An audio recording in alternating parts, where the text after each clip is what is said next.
하나님의 말씀 보시겠습니다. 하나님의 말씀은 데살로니가전서 2장 13절로 20절입니다. 한 절씩 교독합니다. 이러므로 우리가 하나님께 끊임없이 감사함은 너희가 우리에게 들은 바 하나님의 말씀을 받을 때에 사람의 말로 받지 아니하고 하나님 말씀으로 받음이니 진실로 그러하도다. 이 말씀이 또한 너희 믿는 자 가운데에서 역사하느니라.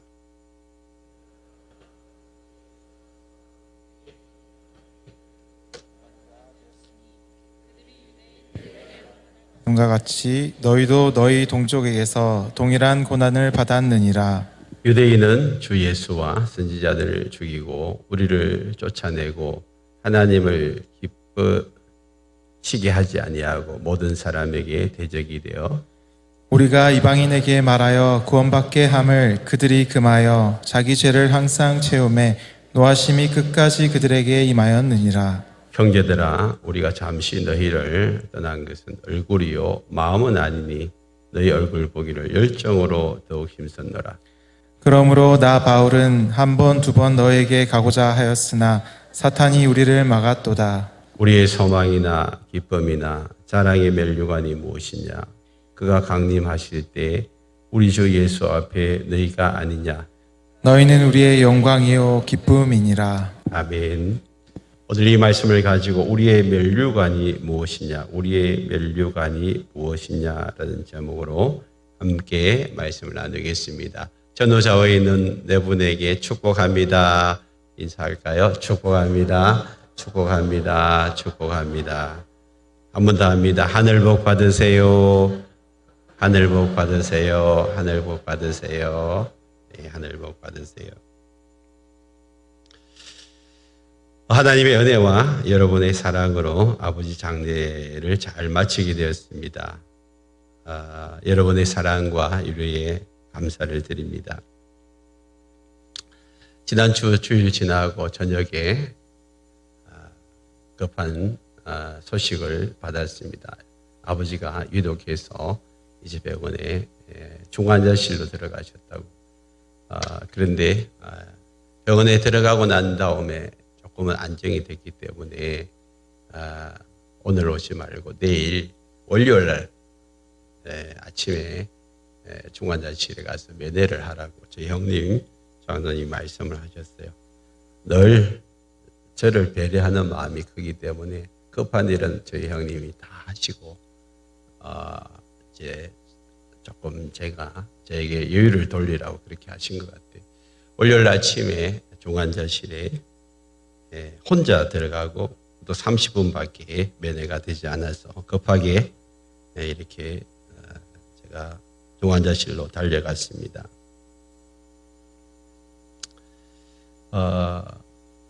들어가서 이제 보니까 상태를 보니까 얼마 못 갈 것 같아가지고 제가 제 혼자서 인종 예배를 드렸습니다. 평소에 아버지가 좋아하시던 예수 사랑하시면 거룩하신 말일세 이 찬양을 불러드릴 때 세상 사는 동안에 나와 함께 하시고 또 뭐예요? 천국 가는 날, 세상 떠나가는 날 천국 가게 하셔서 이 찬양을 불러드렸습니다. 그리고 저희 아버님 이제 들으시라고 위로하고 격려하는 말을 전했어요. 어떤 말을 전했냐 하면 오늘 이 말씀입니다. 아버지의 기쁨이요 자랑의 멸류관은 바로 우리 오남매라고. 오남매. 아버지가 단지 우리를 태어나고 자라게 하셔서 기쁜 것이 아니라 한 사람 한 사람을 믿음으로 세웠고 또 5 가정을 믿음의 가정으로 만들었고 그래서 우리 오남매를 통하여서 믿음의 가문이 세워진 것.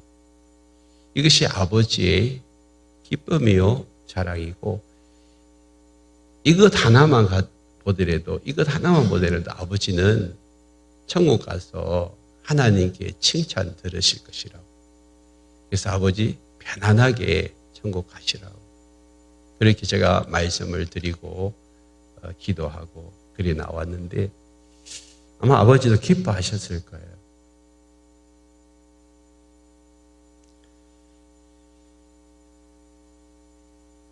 바울은 오늘 본문에서도 이렇게 말씀하고 있습니다. 19절 20절에 보면 우리의 소망이나 기쁨이나 자랑의 면류관이 무엇이냐. 그가 강림하실 때에 우리 주 예수 앞에 너희가 아니냐. 너희는 우리의 영광이요 기쁨이니라. 그렇게. 우리의 면류관이, 그것도 자랑의 면류관이 뭐냐. 우리의 자랑의 면류관이 바로 너희다. 그랬어요. 너희가 누구예요? 데살로니가 성도들입니다. 데살로니가 교인들입니다. 너희들은 나의 영광이요 기쁨이요 자랑이다. 그렇게 고백을 하고 있는 것입니다. 그래서 주님이 다시 오실 때에 나 주님 앞에서 자랑할 거리가 있다는 거예요.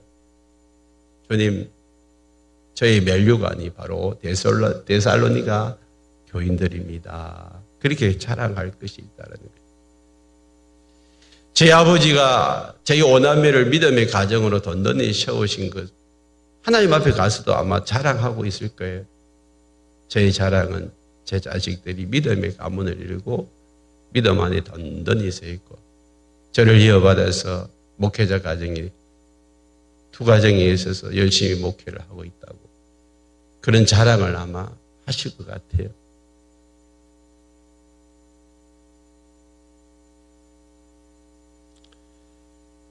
그러면 제가 이제 이 본문을 놓고 그럼 나의 자랑은 뭘까? 나의 자랑의 면류관은 7월 첫 주에 28명의 목자 목녀들 제 자랑의 면류관인 줄 믿습니다. 이분들이 지금 목장을 세워가지고 지금 이제 열심히 목회를 하고 있는데 보십시오. 이분들을 통하여서 한 영혼 한 영혼이 구원받고 이 영혼들이 이제 제자되어 가지고 또 다른 목자 목녀로 이어져 갈 것인데 얼마나 좋습니까? 그렇게 말할 수 있을 것 같아요. 바울은 데살로니가에 짧은 기간 동안에 머물렀습니다. 성경에 나오는 새 일회라 그렇게 나오는데 새 일회 그보다 조금 더 많은지는 분명하지 못해요.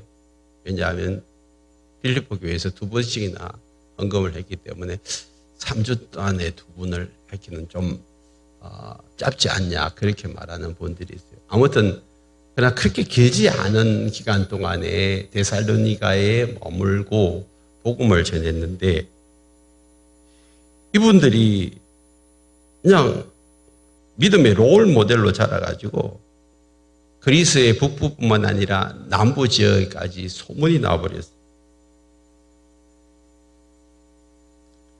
그 소문을 들은 이 사도 바울이 너무 기뻐가지고 남부 고린도에 있을 때에 신라와 디모데가 와서 소식을 전한 걸 듣고 너무 기뻐가지고 이 데살로니가 전서를 제일 먼저 적었잖아요. 그럼 도대체 어떻게 했길래 이런 놀라운 믿음의 롤 모델이 되어지고 사도 바울이 고백하는 너희들은 나의 자랑이다.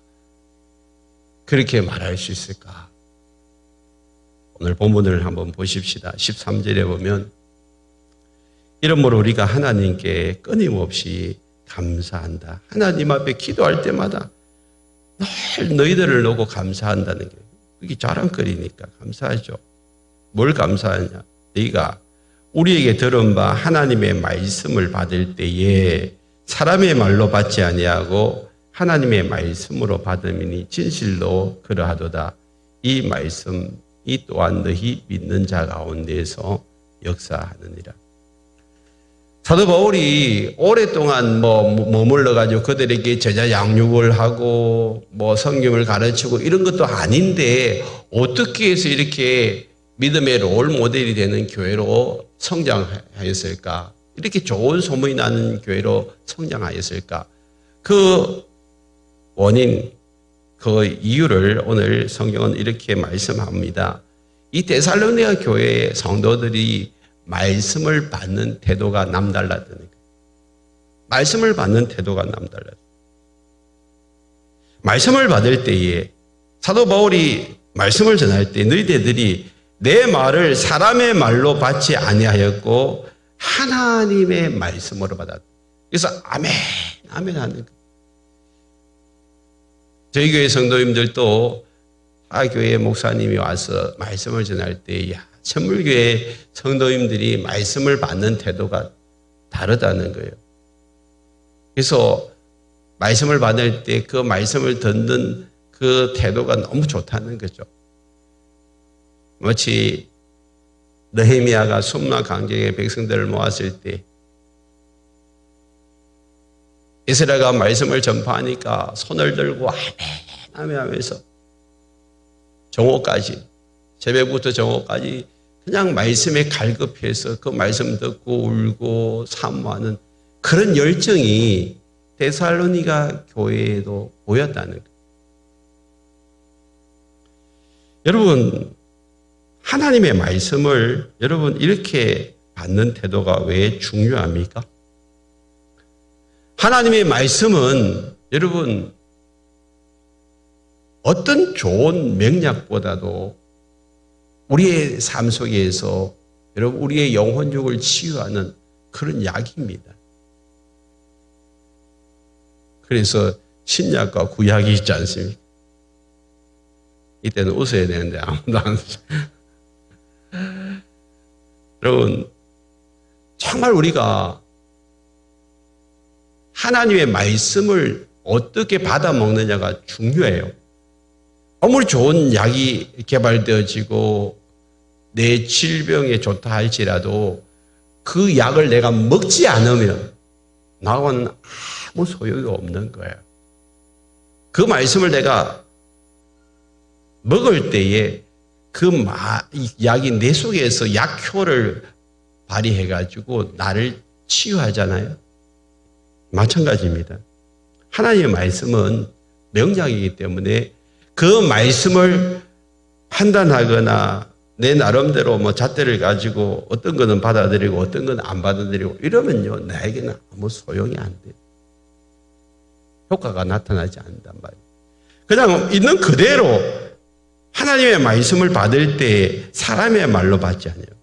오늘도 마찬가지예요. 제가 하나님의 말씀을 전할 때 저 말은 성삼령 목사의 말이다 그렇게 생각 안 하고 저 말은 목사님을 통하여서 하나님이 나에게 주시는 말씀이다. 아멘. 그럴 때 그 말씀이 여러분 안에서 능력을 나타내는 거예요. 그래서 말씀을 받음이니 진실로 그러하도다. 이 말씀이 너희 믿는 자 가운데 역사하는. 하나님의 말씀으로 받아들일 때 그 말씀이 내 안에서 살아 역사한다는 거죠. 왜 그래요? 요한복음 6장 63절에 예수님은 이렇게 말씀합니다. 살리는 것은 영이니 육은 무익하니라. 내가 너에게 이런 말은 영이요 생명이다. 예수님이 하신 그 말씀은 영이요 생명이다. 여러분 이 영은 살리는 거예요. 살리는 것은 영이니 하나님의 말씀이 내 안에 들어와서 살리는 영으로 나를 새롭게 하시고 변화시키고 나를 바꿔주시는 거예요.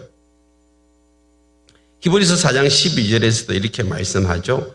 하나님의 말씀은 살아있고 활력이 있어 좌우의 날선 어떤 것보다도 예리하여 혼과 영과 및 관절과 골수를 찔러 쪼개기까지 하며 또 마음의 생각과 뜻을 판단하는.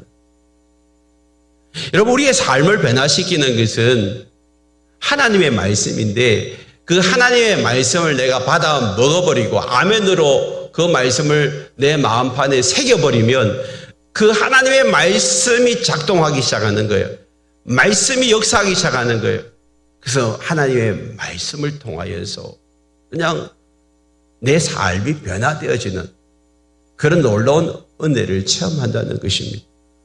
그럼 사도 바울이 짧은 기간 동안에 그곳에서 하나님의 말씀을 던졌지만 그 말씀이 그들 안에 들어와서 그 말씀이 역사하니까 믿음의 롤 모델이 되어지고 수많은 사람들에게 엄청난 영향력을 끼치는 그런 데살로니가 교인들이 된 줄 믿습니다. 여러분들은 말씀을 받는 태도가 어떠합니까? 지금 여러분 마음을 열고 말씀을 받아들이고 있습니까? 초대 예루살렘 교회에 큰 부흥이 일어날 때 성령을 받은 제자들이 나가서 복음을 전하기 시작합니다. 그 복음을 전한 내용 가운데 베드로의 설교를 적어놓고 있는데 사도행전 2장에서 베드로가 설교할 때 그 당시의 사람들이 어떤 태도로 말씀을 받았는지 사도행전 2장 37절 38절에서 이렇게 기록하고 있습니다. 그들이 이 말을 듣고 마음에 찔려 베드로와 다른 사도들에게 물어 이르되 형제들아 우리가 어찌할꼬 하거늘 베드로가 이르되 너희가 회개하여 각각 예수 그리스도의 이름으로 세례를 받고 제사함을 받으라. 그리하면 성령의 선물을 받으리. 이것은 말씀을 받는 태도와 그 말씀이 안에 들어가서 어떻게 역사하는지를 잘 설명해 주고 있습니다. 하나님의 말씀을 듣고 내 마음에 찔린다는 것, 하나님의 말씀이 내 안에 와닿았다는 거잖아요. 그러면 어떻게 해야 됩니까? 라고 베드로에게 물어봤어요. 그럴 때 너희가 어떻게 하라고요? 회개하라는 거예요. 회개하라는 거. 회개라는 것은 하나님의 말씀을 듣고 난 다음에 내 마음속에 부딪히는 부분을 놓고 이제 어떻게 변화시켜야 될지, 내 삶의 태도와 행동을 어떻게 바꿔야 될지 그걸 고민하는 것이고, 이제는 그 앞에 하나님 앞에서 내 삶을 내려놓는 것입니다. 그럼 어떻게 해야 되죠? 내가 어떻게 바꿔야 됩니까? 라고 이제 수용하는 태도잖아요. 그럴 때에 여기에 예수 이름으로 세례를 받으라. 네 과거를 십자가에 못 박아라. 그리고 이제는 예수로 살라는 것입니다. 예수님의 말씀을 따라가는 그 결단이 세례받는 거잖아요.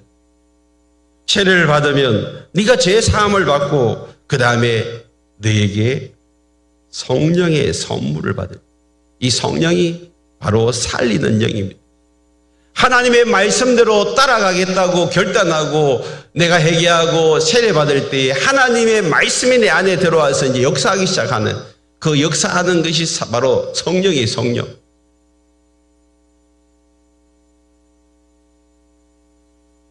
성령이 계속해서 우리의 속사람 가운데 말씀하시고 역사하시고 일하시는 것을 경험하는 거예요. 그래서 데살로니가 교회 성도들이 말씀을 받고 난 다음에 삶이 완전히 바뀌어지고 믿음의 롤 모델로 살아갈 수가 있었던 것입니다.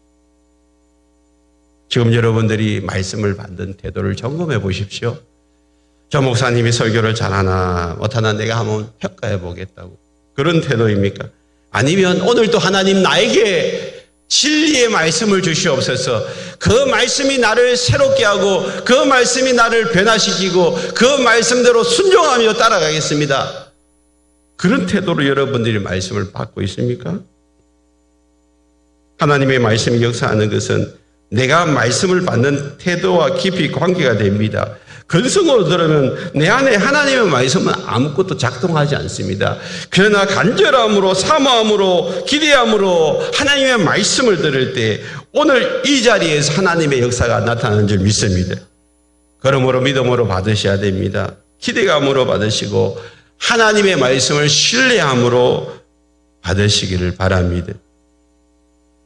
또 한 가지는 뭘까요? 14절에 보니까 형제들아 너희가 그리스도 예수 안에서 유대에 있는 하나님의 교회들을 본받은 자가 되었으니 그들이 유대인들에게 고난을 받음과 같이 너희도 너희 동족에게서 동일한 고난을 받았느니라. 지금 데살로니가 교회가 잘한 점은 뭐냐면 그리스도 예수 안에서 유대에 있는 하나님의 교회들을 본받았다. 유대에 있는 하나님의 교회들이 뭐예요? 유대의 대표적인 교회가 예루살렘 교회잖아요. 지금 데살로니가 교회는 지금 어디 있어요? 그리스에, 유럽에 있어요. 그러면 유대에 있는 교회, 예루살렘 교회는 지금 이스라엘에 있어요. 그 멀리 있는 교회, 그 교회를 본받으려고 애를 썼다는 말이죠. 여러분, 우리가 지금 가정교회를 시작합니다. 시작했습니다. 그러면 우리가 지금 우리보다 가정교회를 잘하는 교회들을 자꾸 본받으려 해야 되고, 우리 목자 목녀들도 나보다 더 잘 섬기는 그 목자 목녀들, 그 사람들을 본받으려고 애를 써야 합니다. 멀리 안 가더라도 제가 원형 목장할 때에 BCGI에서 목자 목녀들 면담한 것들 있잖아요. 그런 것들을 자꾸 보시면서 그들이 어떻게 목장을 세워가고 그들이 어떻게 목원들을 섬기고 이런 것들을 자꾸 배우셔야 돼요. 저도 끊임없이 앞으로도 배울 거예요. 제가 2년 동안 배우려고 엄청나게 다녔습니다. 휴스턴까지 갔다 오고 또 얼마 전에 천안 아산 연수까지 다녀왔잖아요. 앞으로도 하나님이 기회 주시면 더 많이 배우려고 애를 쓸 거예요. 여러분, 이런 자세가 여러분 믿음이 성장하고 교회가 성장하는데 얼마나 도움이 되는지 몰라요. 저나 여러분들이 주님이 오라 하시는 그날까지 배우는 자가 되시길 바랍니다. 나는 더 이상 배울 것이 없어. 나는 이만하면 돼. 그냥 그런 사람, 그런 생각을 가지고 있으면요, 빨리 치매가 오고 빨리 천국 갑니다. 하나님께서 여러분들에게 허락하신 시간 동안 계속해서 여러분 배우려고 애를 쓰십시오. 일반 세상에 있는 분들도요, 뭘 자꾸 독서하고 공부하는 사람들은요, 이 치매가 늦게 온대요. 머리를 자꾸 쓰면. 그럼 우리는 어떻게 해요? 더 말씀을 배우고, 더 말씀을 연구하고, 말씀대로 살려고 애를 써보세요. 앞으로 우리 교회가 지금 삶 공부는 생명의 삶 공부밖에 없는데, 앞으로는 박hin의 삶, 그 다음에 새로운 삶, 그 다음에 경건의 삶, 또 하경 삶, 또 분모의 삶, 얼마나 많은 삶 공부들이 이제 개설되어지는데, 여러분 끊임없이 배우십시오. 그럴 때 여러분 영적인 성장이 일어나는 줄 믿습니다. 이 배우려고 하는 이 데살로니가 성도들, 그들을 통하여서 여러분 좋은 소문이 나잖아요. 뿐만 아닙니다. 뭘 배웠습니까? 그들이 유대인들에게 고난을 받은 것 같이 너희도 너희 동족에게서 동일한 고난을 받았느니라. 여러분, 예루살렘의 이 성도들이 예수를 전하다가 유대인들에게 쫓겨나잖아요. 박해가 심해가지고 전부 뿔뿔이 다 흩어집니다. 그럼에도 불구하고 그들은 예수 그리스도를 믿기를 포기하지 아니하고 끝까지 예수 붙들고 예수를 전하는 그런 사람들이 되어졌습니다. 동일하게 데살로니가 교회 성도들도 유대인들뿐만 아니라 자기 동족들이 예수 못 믿게 방해를 했습니다. 그래서 사도 바울도 유대인들에게 쫓겨나가지고 데살로니가에서 도망 나왔잖아요. 그런데 데살로니가 성도들은 그곳에서 고난이 오도 핍박이 와도 묵묵히 예수 믿는 것을 포기하지 않았단 말이에요. 유대인들이 어떻게 핍박을 하고 고난을 그리스도인들에게 주었습니까? 15절 16절 이렇게 합니다. 유대인은 주 예수와 선지자들을 죽이고 우리를 쫓아내고 하나님을 기쁘시게 하지 아니하고 모든 사람에게 대적이 되고 우리가 이방인들에게 말하여 구원받게 함을 그들이 검하여 자기 죄를 항상 체험해 노하심이 끝까지 그들에게 임하였는데, 하나님 보실 때에 그냥 못된 짓만 한 거예요. 하나님을 노하게 하고 하나님을 기쁘시게 하지 않는 일만 골라서 했어요. 예수 믿는 사람들, 예수님 잡아 죽였죠. 선지자 잡아 죽였죠. 그 다음에 사도 바울 일행을 쫓아냈죠. 이런 고난 속에서도 묵묵히 사도 바울은 예수를 전하고 데살로니가에 왔습니다. 그런데 데살로니가 성도들도 이런 사도 바울을 본받아가지고 사도 바울이 쫓겨났는데도 불구하고 끝까지 예수를 포기하지 아니하고 그들은 예수를 전하는 그런 사람들이 되어졌단 말이죠. 예수님도 이렇게 말씀하고 있습니다. 신앙생활에서 고난받는 거 두려워하지 말라는 거예요.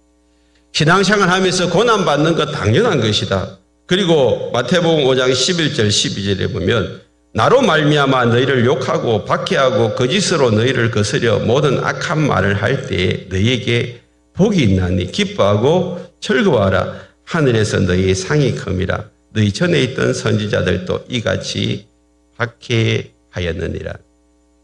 예수님 때문에 욕먹고 예수님 때문에 박해당하고 예수님 때문에 악한 말을 들을 때에 기분 나빠하지 말라는 거예요.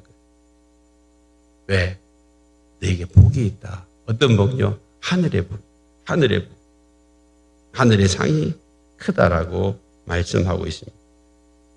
여러분, 우리는 마라톤 선수와 같습니다. 월계관을 바라보며 달려가는 마라톤 선수. 우리의 짧은 단거리 선수가 아니라 장거리 선수입니다. 그래서 장거리를 다닐 때 여러분 반환점쯤 오면 얼마나 힘들어요. 거기에는 포기하고 싶은 마음도 생기고 또 여러 가지 참 내 자신과 싸워야 될 일들이 많이 있습니다. 주의 일을 하는 것이 목자 목료로 사는 것이 마라톤과 같은 거예요. 포기하고 싶고 힘들고 고난이 있고 어려움이 있고 그럼에도 불구하고 사도 바울은 어떻게 했어요? 빌립보서 3장 14절에 표대를 향하여 그리스도 예수 안에서 하나님이 위에서 부르신 부름의 상을 위하여 달려갔다. 표대를 정해놓고 끝까지 그 부르신 부름의 상을 위하여 달려가는 삶. 이것이 그리스도인의 삶인 줄 믿습니다. 이것이 목자 목녀의 삶인 줄 믿습니다.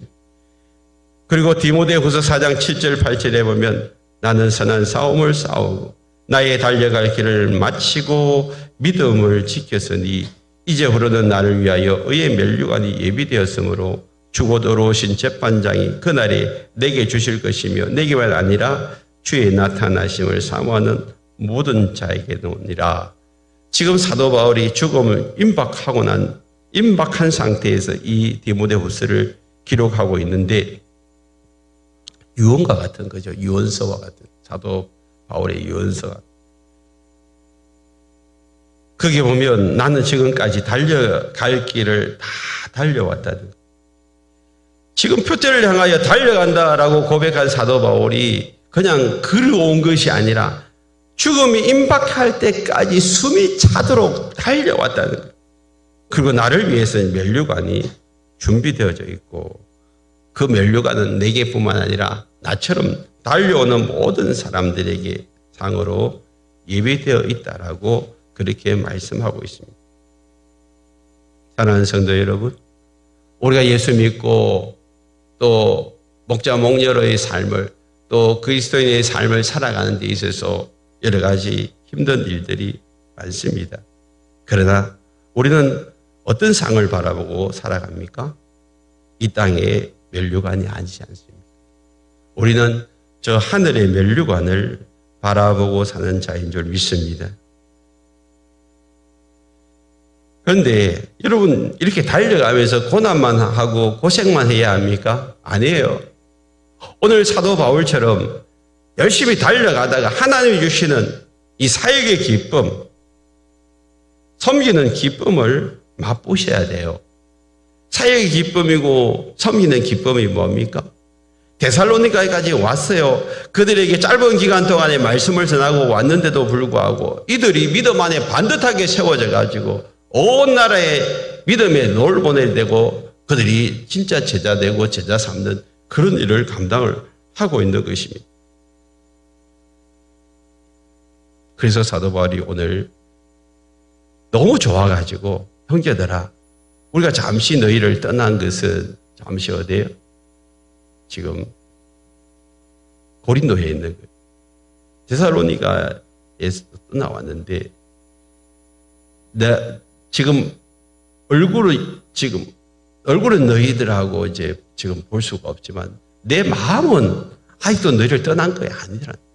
그래서 내가 지금 잠시 얼굴은 못 보지만 마음은 지금 너희들과 같이 있다. 그리고 나는 너희 얼굴 보기를 열정으로 더욱 힘썼노라. 결국에는 뭐예요? 하나님이 다시 데살로니가에 올라가도록 집으로 돌아갈 때 그렇게 인도해 주셨어요. 그래서 데살로니가 성도들을 다시 보게 되죠. 그는 데살로니가 성도들을 계속해서 만나기를 원하고 보기를 원했습니다. 왜? 너희들이 나의 소망이고 나의 기쁨이고 나의 자랑이 아니냐. 나의 영광이요 나의 기쁨이 면류관은 바로 너희다라고 그렇게 고백을 하고 있는 것이죠. 그러면 우리가 지금 자랑할 만한 면류관은 누구입니까? 사도 바울은 그가 복음을 전해가지고 영혼 구원하고 제자 만드는 사람들이 데살로니가 교회 성도들이에요. 나의 자랑이요 기쁨입니다. 저도 목자 목녀들이 저의 자랑이요 기쁨입니다. 특별히 지난주 첫 번째로 이제 간증하신 목자 목녀들, 그분들은 우리 교회에 와서 저를 통하여 세례받고 저를 통해 믿음 양육받고 지금은 이제 목자 목녀로 저희 교회밖에 몰라요. 그분들이 이렇게 목자 목녀 간증을 할 때 제가 마음이 울컥하더라고요. 하나님 앞에 섰을 때 오늘 이 본문에 나오는 것은 주님이 다시 오셔서 우리 주 앞에서 사도 바울은 데살로니가 성도들을 향하여서 저 사람이 나의 면류관입니다 라고 그렇게 고백하듯이 저도 그분들을 놓고 하나님 저분들이 저의 면류관입니다 라고 고백할 수 있는 거예요. 그럼 여러분들은 누구를 가리켜서 저분들이 나의 면류관입니다 라고 말할 사람이 누구냔 말이에요. 주님 다시 오실 때 주님 앞에서 우리의 자랑이요 우리의 기쁨은 바로 우리의 VIP입니다. 우리가 전도하고 예수 영접하고 제자가 된 분, 그분들이 우리의 자랑의 면류관인 줄 믿습니다. 이번에 아버지 상을 치르면서 믿음의 가문이 얼마나 좋은지 또 한 번 느꼈습니다. 3일 동안 우리 너무 평안했습니다. 너무 행복했습니다. 우리 가족들이 모여서 서로 사랑하고 위해주고 애쓰는 그 모습, 그런 모습이 천국의 소망 가운데 기뻐하는 모습이 우리 안에서 넘쳤습니다. 그래서 두 분이 와서 그러더라고요. 여기가 장례식장 맞냐고. 자기는 와가지고 막 그냥 위로해 주려고 애를 썼는데 위로할 필요가 하나도 없는 거예요. 가족들이 환하게 웃고 있고 너무 행복해하는 모습. 여러분, 천국에 소망이 없는 자들에게는 이런 모습이 결코 나타날 수가 없어요. 그러나 천국의 소망을 가지고 있는 사람, 부활의 소망을 가지고 있는 사람들은 아버지 좀 이따 저기 갈게요. 아버지처럼 열심히 신앙생활 하다 아버지 뒤를 따라가겠습니다. 다들 한결같이 그런 마음이에요.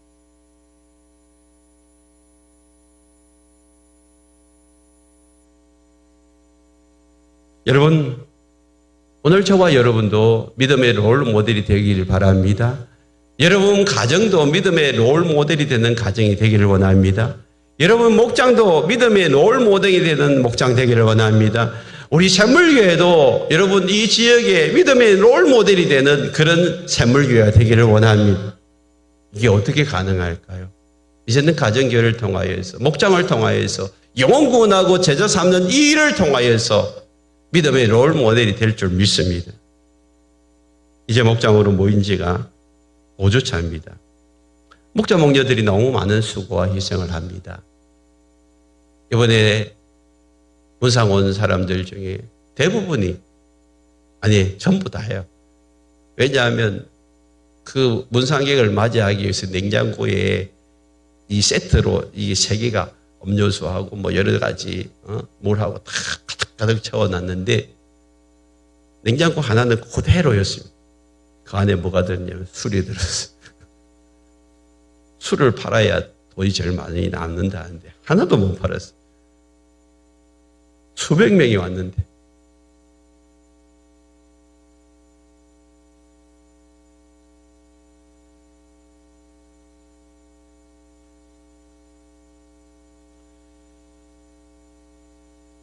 목자 목녀들이 너무 수고가 많아요. 그런 이야기들을 하니까 진짜 가능하냐고. 지금 그런 교회를 어떻게 이 시대에 만들어 가냐고 그렇게 의아해 하더라고요. 오시는 분들이. 모르니까, 가정교회를 모르니까. 여러분, 우리는 그렇게 하고 있잖아요. 이제 시작했습니다. 이제 5주차 이제 지나가고 다음 주면 6주차입니다. 한 2달 정도는 아마 열심히 우리 목자 목녀들이 섬길 겁니다. 근데 여러분, 이 섬김의 기쁨을 목자 목녀들이 먼저 보아라고 2달 정도는 이렇게 섬기도록 제가 안내를 해 줬어요.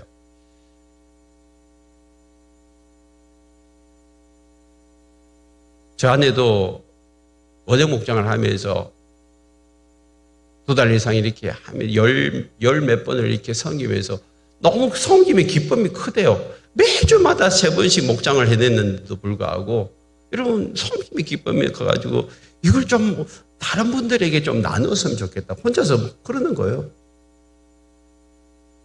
그런데 처음에 원형 목장 할 때 이분들은 섬김의 기쁨이 뭔지도 모르고 막 부담감을 가지고 이렇게 집을 오픈하는 걸 힘들어 하더라고요. 근데 막상 목자 목녀들이 이제 내 사람들이 집을 오픈하고 이래 섬김의 기쁨을 누리게 되니까 이제는 집 오픈하는 것이 하나도 문제가 되지를 않아요. 이제 목장에 이제 15개 목장이 세워지고 이제 목자 목녀들이 지금 섬기고 있는데 아마 긴장하실 거예요. 우리 집에도 언젠가 해야 되는데 괜찮아요. 한번 해보세요. 여러분 섬기는 기쁨이 얼마나 큰지를 여러분들이 섬김을 시작하면서부터 알게 돼요. 한 2달 지나고 나서부터는 저도 한번 우리 집에서 섬겨볼래요 라고 하시는 분들이 우리 교회에서 여러 목장에서 한 분, 2분씩 생겨날 수 있기를 바랍니다.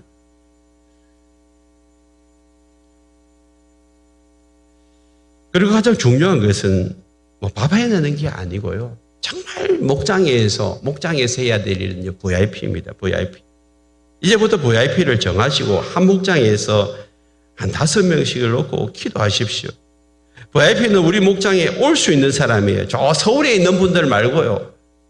저 외국에 있는 우리 가족들 말고 진짜 내 안에 우리 또 아들, 딸, 지금 나하고 같이 사는 분들, 그래서 언제든지 목장 안으로 올 수 있는 그분들이에요, 그분들이 VIP인데, 그분들을 놓고 VIP를 추격해서 전체 명단에서 한 5명 정도 추격해가지고 매주 여러분 기도하십시오. VIP가 오지 않으면 목장이 쉽게 지쳐버립니다.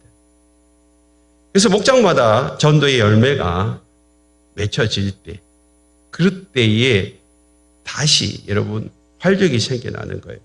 그래서 목장의 전도는 벽돌 쌓기고 모두 합해서 한 영혼을 위해서 기도하고 세례받도록 도우는 것입니다. 그리고 그 사람이 세례를 받고 예수 영접하고 세례받을 때 얼마나 기쁜지 몰라요. 제가 한번 말했잖아요. 춤을 춘다고. 제가 이번 연수 가가지고 세례받을 때 목녀가 춤을 추고 있더래요. 여러분, 이런 기쁨을 여러분도 한번 보셔야 되지 않아요?